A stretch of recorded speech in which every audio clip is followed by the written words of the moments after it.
Αρχίστε κύριε Λεγκιάς.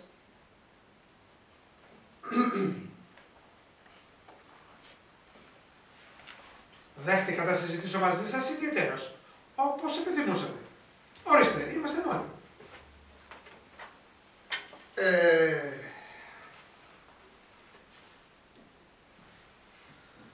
Από τη δική μου πλευρά έκανα τα πάντα, για να μπορέσετε να μου μιλήσετε ανενόχλητος. Εφόσον τώρα μένετε σιωπηλός, υποθέτω πως αυτό που θέλετε να μου ανακοινώσετε χρειάζεται περισσότερη σκέψη. Στην περίπτωση αυτή σας παρακαλώ να περάσετε αργότερα. Το πιο δύσκολο είναι πάντα η πρώτη λέξη. Αυτή που βάζει το νερό στα βλάκι. Περί τίνος πρόκειται? Για πολλά και διάφορα. Αυτό που έχουμε να συζητήσουμε? Πρώτα για τη Ζουλιέτ. Ποια είναι η Ζουλιέτ? Ήταν άλλοτε μνηστή μου. Αυτό ασφαλώς είναι πολύ ενδιαφέρον για εσάς. Δεν τη θυμάστε πια τη Ζουλιέτ? Ήταν καμαριέρα στην υπηρεσία σας. Και μετά έφυγε από την υπηρεσία. Υπήρχαν ειδικοί λόγοι? Αυτό θέλω να πω. Όταν σας λέω πως η Ζουλιέτ άφησε τη θέση της, ήθελε να έχει ελεύθερο χρόνο για την παρακολούθηση. Που φυσικά την έκανε με την απαιτούμενη διακριτικότητα. Ποιον να πρέπει να παρακολουθήσει? Τη Δεσποινής. Ποια Δεσποινής? Τη Δεσποινής Κατρίν. Τι εννοείτε? Πως η μνηστή σας μια πρώην υπηρέτρια στο σπίτι μου μετά την απόλυσή της κάνει έλεγχο στην ανεψιά μου? Και πιο πριν, κύριε Κώστ, δεν της είχε ξεφύγει αυτό που είχε πάθει η Δεσποινής Κατρίν. Μια γυναίκα το παίρνει γρήγορα μυρωδιά όταν κάτι δεν πάει καλά. Την οδηγεί μια όσφρηση λαγωνικού που μυρίζεται πως κάτι τρέχει. Είναι να απορεί κανείς πως τα ξετρυπώνουν όλα. Εννοώ γενικά τα θηλυκά, κύριε Κώστ. Γιατί όσον αφορά τη Δεσποινής Κατρίν, η ανακάλυψη δεν ήταν καθόλου δύσκολη. Απέναντίας, κύριε Κώστ. Είμαι όλος αυτιά. Ύστερα, η Δεσποινής Κατρίν αναγκάστηκε να φύγει άρον-άρον σε άγνωστη κατεύθυνση. Γιατί έπρεπε πάση θυσία να μείνει το μέρος μυστικό. Έτσι νομίζετε? Δεν το νομίζω. Το ξέρω. Η Ζουλιέτ έγινε κανονικός detective. Από το σταθμό ανακάλυψε κιόλας τον τόπο προορισμού. Πώς τα κατάφερε? Πώς? Πήρε κι αυτή το ίδιο τρένο. Είχε ζητήσει από την κυρία Ζατφό 3 μέρες άδεια για να πάει, λέει, τάχα να δει τη μάνα της στην Ορμανδία. Αλλά στην πραγματικότητα πήγε στο Νότο. Εκεί που πήγαιναν οι δύο κυρίες χωρίς να πάρουν είδηση πως τις παρακολουθεί. Έγινε ο ίσιος τους. Άλλαζαν τρένο, πήραν αυτοκίνητο, πίσω τους αυτοί. Τόσο προσεκτικά φέρθηκε η Ζουλιέτ. Έχει, βλέπετε, ταλέντα που δεν τα διαθέτει κάθε μια της σειράς της. Πώς αλλιώς χρησιμοποίησε αυτό το ιδιαίτερο της χάρισμα? Έτσι ανακάλυψε που είχε βρει καταφύγιο ο Δεσποινής Κατρίν. Στην αδελφή της κυρία Ζατφό. Αυτό για την αρχή της φάνηκε αρκετό. Ξαναγύρισε εδώ, έμεινε λίγο ακόμα στην υπηρεσία της και μετά παραιτήθηκε. Αλλά αυτή τη φορά για μεγαλύτερο διάστημα. Το πράγμα δεν ήταν και τόσο απλό. Δεν σας διακόπτω. Δεν ξέρω.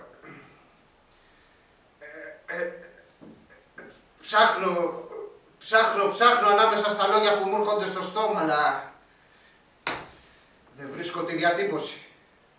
Ένας παραγιός χασάπι όπως εγώ τα καταφέρνει καλύτερα με μπαλντάδες και μαχαίρια. Μέχρι στιγμής περιγράψατε τις δραστηριότητες της φίλης σας της Ζουλιέτ, σαφέστατα. Η Ζουλιέτ θα μπορούσε να σας τα παραστήσει πολύ καλύτερα. Αλλά γιατί να την κουβαλήσω εδώ, στο κάτω-κάτω, εγώ είμαι εκείνος που είναι πλεγμένος περισσότερο. Η Ζουλιέτ έμεινε εκεί μεγαλύτερο διάστημα. Για να βεβαιωθεί πως θα γεννηθεί ένα παιδί. Και έτσι έγινε. Ποιος γέννησε παιδί? Μα η Δεσποινής Κατρίν. Και η καλή σας η Ζουλιέτ πήρε πάλι το ίδιο τρένο με το οποίο επέστρεψαν οι δύο κυρίες για να μπορέσει να σας ειδοποιήσει αμέσως πως έφτασαν, κύριε Λέγκερς, ώστε να μην χάσετε ούτε λεπτό να με ενημερώσετε για τις παρατηρήσεις σας. Η Ζουλιέτ μου τηλεγράφησε από καθοδόν για να είμαι έτοιμος να εμφανιστώ εδώ σε εσάς με κόσμια περιβολή. Αμέσως μετά την άφιξη της Δεσποινής Κατρίν. Και τι επιδιώκετε με την επίσκεψή σας στο σπίτι μου με κόσμια περιβολή, κύριε Λέγκερς? Να. Θα πρέπει να κάνουμε μια συμφωνία, κύριε Κώστα. Για ποιο πράγμα? Όταν το χρήμα δεν τοπιούνται με το χρήμα. Για ποιο πράγμα πρέπει να πληρώσω? Για μια υπόσχεση που θα σας δώσω ότι θα μείνει μεταξύ μας. Αυτό που με τη βοήθεια της μισθής σας ξετρυπώσατε εις βάρος της ενεπτιάς μου? Αν θέλετε να το πείτε έτσι, ξετρυπώσαμε. Θα μου επιτρέψετε να στολίσω τη συμπεριφορά σας με πιο σαφείς εκφράσεις. Διαπράτετε το αδίκημα του εκβιασμού, με την παράλογη απέτηση να εξαγοράσω την αγενήθειά σας. Για να μην φτάσουν στη δημοσιότητα κάποια πράγματα που, όπως αντιλαμβάνεστε, είναι άκρως δυσάρεστα. Κάνατε αυτή την πράξη εκ προμελέτης. Ένας εκβιαστής είστε και θα συλληφθείτε από την αστυνομία για να γίνετε ακίνητος, εσείς και οι ομοί σας. Δεν σας φοβάμαι, κύριε Λέγκερς. Καλώ αμέσως στην αστυνομία. Δηλαδή, θα πρέπει να παντρευτώ την Κατρίν.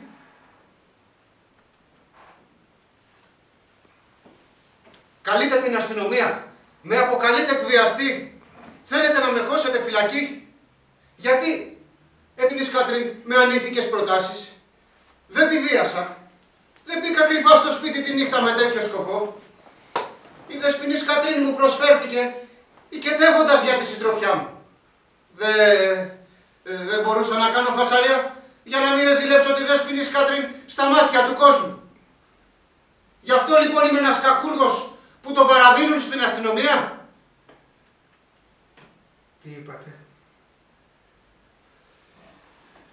Την αλήθεια, κύριε μου. Την αλήθεια. Ο Λέγκερς είναι πάντα πρόθυμος για αυτήν σε κάθε αναθεματισμένη φάση της ζωής του. Είμαι τίμιος ως το κόκκαλο εγώ. Η κατάσταση που βρίσκομαι είναι άτιμη. Τι να τον κάνετε να παραγιώ χασάπι για καπρό? Δεν θα δεχτείτε. Δεν θα δεχτώ εγώ αν δεχτείτε εσείς. Το παιδί χρειάζεται πατέρα. Από τη φύση είμαι εγώ, αλλά μπροστά στον νόμο αρνούμαι να είμαι ο πατέρας. Δεν ταιριάζουν οι θέσεις σας και η θέση μου. Η βούληση του ουρανού όρισε να κάνω ένα παιδί με τη Δεσποινής Κατρίν, αλλά καμιά απόφαση του Θεού δεν θα μου επιβάλλει να γελιοποιήσω αυτό το παιδί με ένα γάμο τέτοιο. Ηρεμήστε.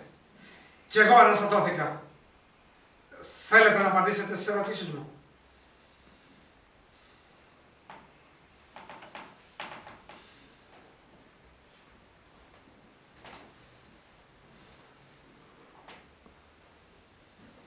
Έβαλα τις φωνές, κύριε Κώστα, αλλά δεν θα ξαναφωνάξω. Είχατε δίκιο, κύριε Λέγκερς. Απλώς δεν ήμουν αρκετά ενήμερος για να σχηματίσω γνώμη.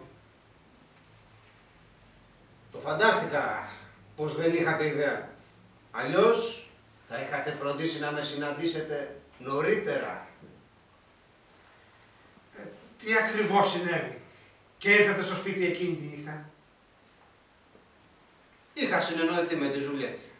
Δεν ήταν δα και η πρώτη φορά. Όταν είναι κανείς αραβωνιασμένος και πρόκειται να παντρευτεί, δεν είναι φοβερό. Στους κύκλους μας τουλάχιστον. Η αληθινή αγάπη είναι βιαστική. Δεν μπορούμε να περιμένουμε ώσπου να ετοιμαστεί το χασάπικο. Ούτε εδώ στο σπίτι ενοχλήθηκε ποτέ κανείς που ερχόμουν το βράδυ στη Ζουλιέτ. Μόνο μια φορά έκανε φασαρία το πρωί ο Κυπουρός. Γιατί είχε πάθει, λέει, ζημιά το καφασωτό της κλιματαριάς. Εγώ όμως τον κανόπιασα με κάτι μπριζόλες, άνευ κόκαλο.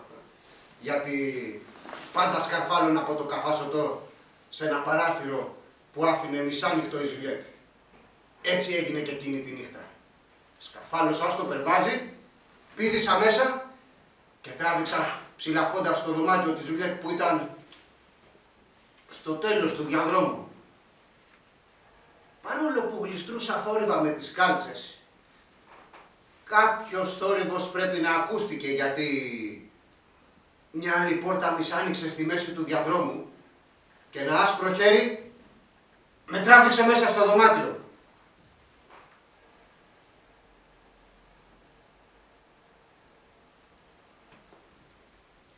Ήταν η δεσποινής Κατρίνα αυτή που είδα μπροστά μου.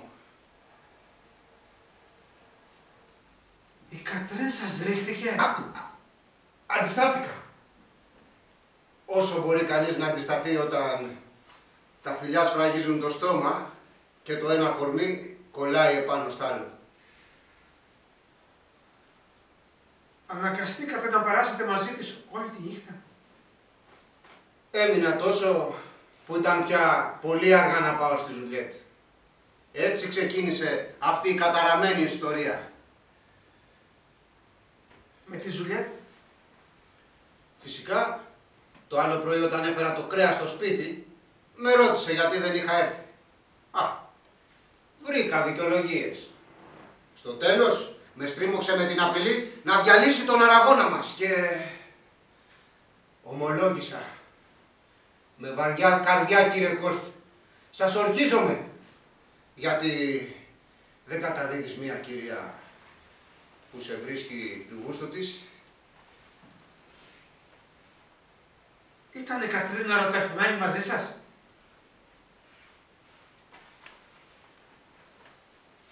Δεν ξέρω τι να πω, κύριε Κώστα. Στην αρχή έτσι μου φάνηκε. Ύστερα πάλι αισθανόμουν σαν να ήμουν όλος διόλου κάποιος άλλος.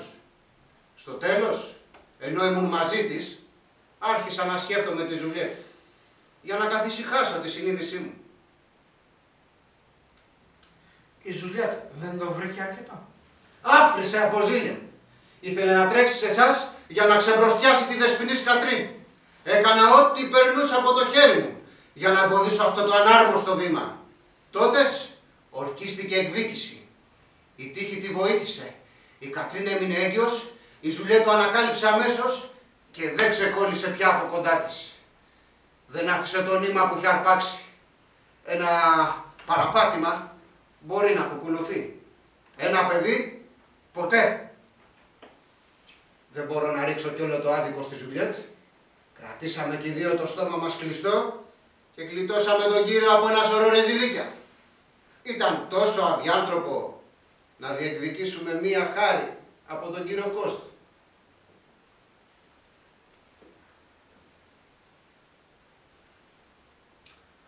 Πόσα ζητάτε?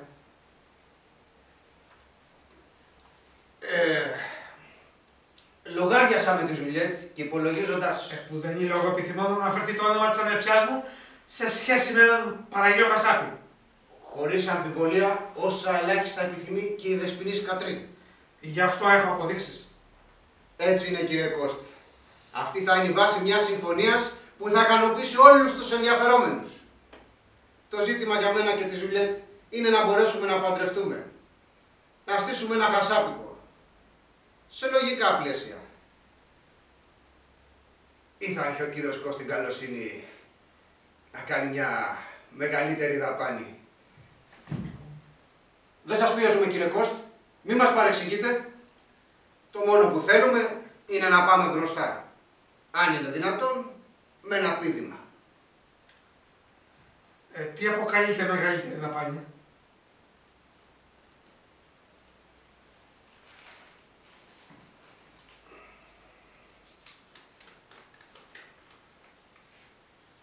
Σε αυτό το χαρτί έχω υπολογίσει τα έξοδα για έναν απλό εξοπλισμό.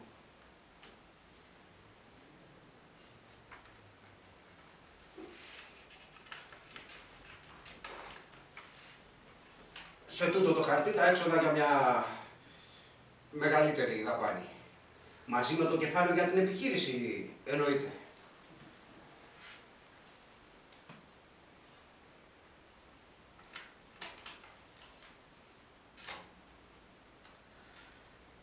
Μπορείτε να υπολογίζετε σε ένα καλύτερο εξοπλισμό για το χασαπικό σας.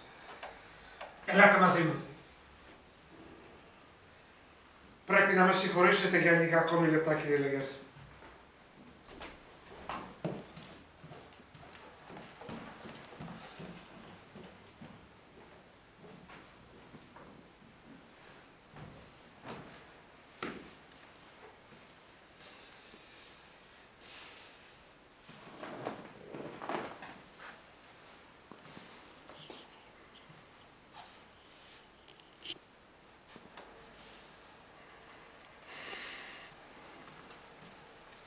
Κυρία Ζατφό,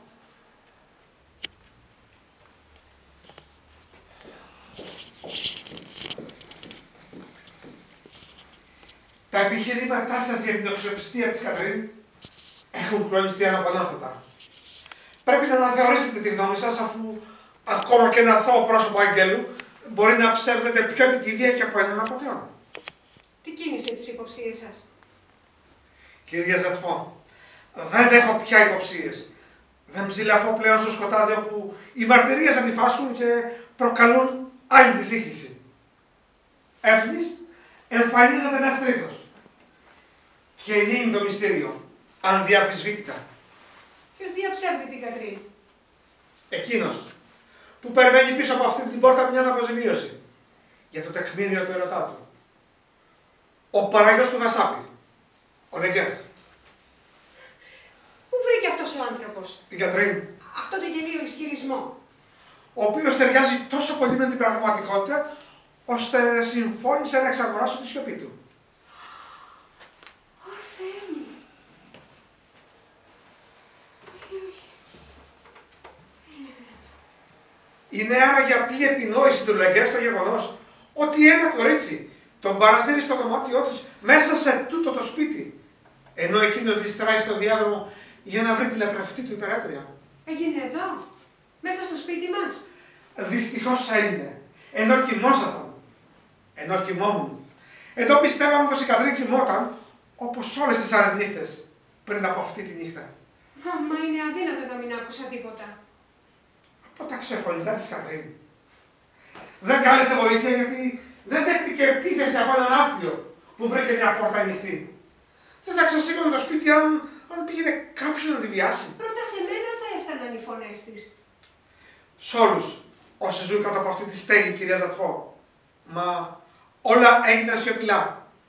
Τόσο σιωπηλά που έπρεπε πρώτα να έρθει ένα παιδί για να μας ενημερώσει εκ των υστέρων για τα γεγονότα εκείνης της νύχτας.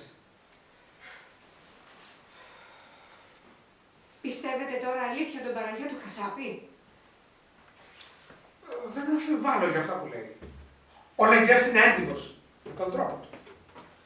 Είναι βέβαιο πως αυτόν βρήκαμε τον πατέρα του παιδιού της Κατρίν. Και η Κατρίν γιατί ανέφερε τον ανθιπολοχαγό Μαριέν? Γιατί φοβήθηκε να ομολογήσει πως ήταν ο παραγιός του Γασάπη, ο άνδρας τον οποίο δόθηκε. Αυτό έπρεπε να το κουκουλώσει. Τότε συνέλαβε ψύχραιμα το σχέδιο για μια τρομερή απάτη. Ο διευθορέας θα ήταν ένας ανθιπολογαγός από το Παρίσι, της πιο εκλεκτής καταγωγής. Τον βλέπει στην πόλη, ξέρει πως δεν είναι Νοστρατόμου, πληροφορείται τυχαία το όνομά του και όταν εκείνος επιστρέφει στο Παρίσι, φορτώνει την ευθύνη της πράξης. Το σκαρφίστηκε έξοχα. Μόνο που ο λογαριασμός της είχε ένα κενό.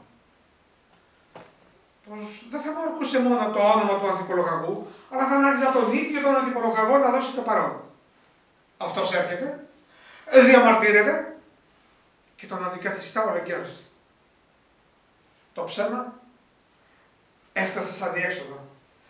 Και στα μισά του δρόμου απομένει ντροπιασμένη η πέτεια της αντραξιών. Μια πόρνη.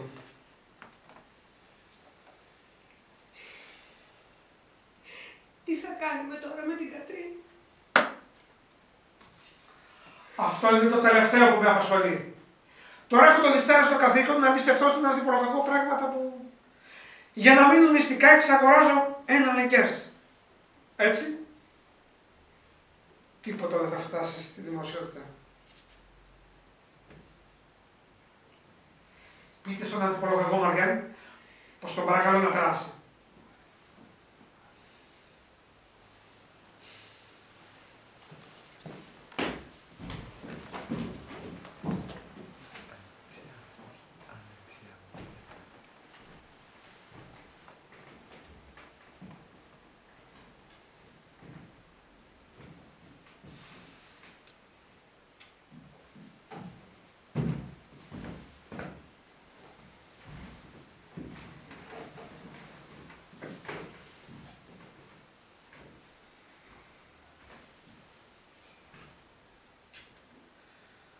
Δεν θα σας συνοδεύσω όταν επιστρέψετε στο Παρίσι. Πώς να εξηγήσω αυτή την ξαφνική αλλαγή της απόφασής σας? Δεν διώκεστε πλέον ανθιπολοχαγία βαριά. Το δικαστήριο συνέλαβε τον πραγματικό ένοχο. Ελπίζω να πρόκειται για κάποιον ένοχο, του οποίου η σύλληψη θα μου επιτρέψει να ευχηθώ συγχαρητήρια. Πώς το νοείτε? Ο εγκληματίας του έρωτα που μόλις συλλάβατε, σας είναι ευπρόσδεκτος ο σύζυγος ανεψιάς σας. Δεν θα μου ήταν ευπρόσδεκτος ακόμα και να επέμενε να τον παντρευτεί. Έτσι τουλάχιστον θα νομιμοποιούσε το παιδί. Για να το εκθέσει με αυτή την νομιμοποίηση στον δημόσιο παιγμό. Ποιος είναι ο πατέρας? Ο Λεγκέρς, ο παραγιός του Κασάπη. Ο παραγιός? Μάλιστα. Ο Λεγκέρς, ο παραγιός του Κασάπη, που φέρνει το κρέας στο σπίτι. Ένα άξιστο κούτσουρο που αρπάζει όποια γυναίκα βρει μπροστά του. Ένας Δον Ζουάν του περιχώρου. Κι όμως, ο παραγιός του Κασάπη είναι ο λιγότερο ένοχος παράγων. Τηρεί απολύτως στάση κυρίου. Δεν του ξέφυγε λέξη. Τον ξεσήκωσε η αερολιαστικιά του. Μια πρώην υπερέτρια στο σπίτι μου, την οποία άφησε στα κρύα του λουτρού εκείνη τη νύχτα για να αφιερώσει το χρόνο του στην ανεψιά μου. Καθότι βλέπετε, είχε κανονίσει άλλη συνάντηση. Είχε την Ιουλιέτα του και δεν χρειαζόταν καμιά Κατρίν. Αλλά η Κατρίν τον τράβηξε στο δωμάτιό της και η Ζουλιέτ στερήθηκε αυτό που της ανήκε. Της το έκλεψε η Κατρίν. Και έτσι τιμωρήθηκε για την κλοπή. Συνέλαβε το παιδί του ευνοιαστικού της Ζουλιέτ. Αυτός είναι ο πραγματικός πατέρας. Ονομάζεται Λεγκέρς. Το επάγγελμά του, παραγιός Κασάπη. Γιατί μου τα εξηγείτε όλα αυτά? Για λόγους προφανείς. Κάποιος Λεγκέρς σας λυπήθηκε. Αυτό δεν πρέπει να μαθευτεί. Η υπόθεση είναι πολύ σκανδαλώδης. Σας παρακαλώ να χρησιμοποιήσετε με διακριτικότητα όσα γνωρίζετε για αυτή την ιστορία. Όπως είναι διατεθειμένος να κάνει και ο παραγιός του Κασάπη. Με το δικό του τρόπο. Ποια είναι η στάση του Λεγκέρς? Παίρνει χρήματα και σωπαίνει. Σας παραξενεύει που του δίνω χρήματα. Είναι περισσότερο από συνένοχος. Είναι ο πατέρας. Κάθε ενέργεια εναντίον του θα ήταν μάτι. Αυτός ο φτωχοδιάβολος σκοπεύει εξάλλου να κάνει άριστη χρήση των χρημάτων. Θα ανοίξει χασάπικο και θα παντρευτεί την καλή του, τη Ζουλιέτ. Καταλαβαίνετε? Θα χαίρεται την ανεξαρτησία του και θα κρατάει το στόμα του κλειστό. Αυτό είναι γεγονός. Θα τακτοποιήσω με αυτόν τα αναγκαία αργότερα στο γραφείο μου. Ο λογαριανός Λεγκέρς θα εξοφληθεί μια για πάντα. Βασίζομαι σε εσάς, πως μόλις φτάσετε στο Παρίσι θα ξεχάσετε όσα σας ταλαιπώρησαν εδώ. Ή να προσπαθήσετε να τα ξεχάσετε. Μου το υπόσχεστε, κύριε Ανθιπολοχαγία Μαριάννη? Δεν χρειάζεται να με παρακαλείτε. Το θεωρείτε προσβολή που κατηγορηθήκατε κατά λάθος? Με παρεξηγείτε. Ποτέ δεν θα ξεφύγει λέξη από τα χείλη μου. Η μόνη προσβολή που διακρίνω εδώ είναι πως έχετε αμφιβολίες για τη διακριτικότητά μου. Όσο γι' αυτό, σίγουρα, δεν έχω καμιά αμφιβολία. Ούτε τώρα, ούτε στα μέλλον. Περασμένα, ξεχασμένα, κύριε Ανθιπολοχαγία Μαριάννη. Έτσι, θα σοπάσει και εκείνη με τις κατηγορίες της σας έφερε εδώ. Σας χαιρετώ, κύριε Ανθιπολοχαγία Μαριάννη. Θέλετε κάτι άλλο? Ναι. Θα ήθελα να ρωτήσω κάτι τη Δεσποινίδα Κατρίν.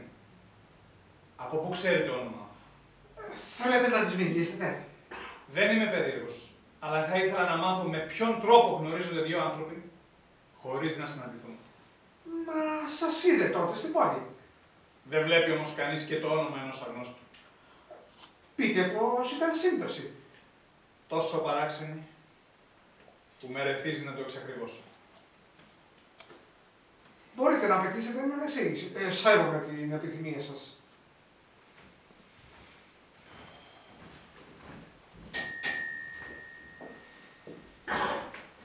Να περάσει παρακαλώ η Δεσποινής Κατρίν.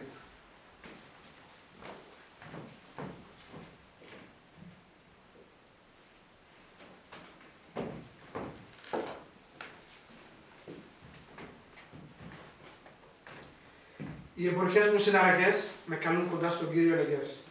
Θα σας ξαναδώ. Θα σας αποχαιρετήσω τώρα. Καλό ταξίδι, κύριε Ανθιπροχαγία Μαργά.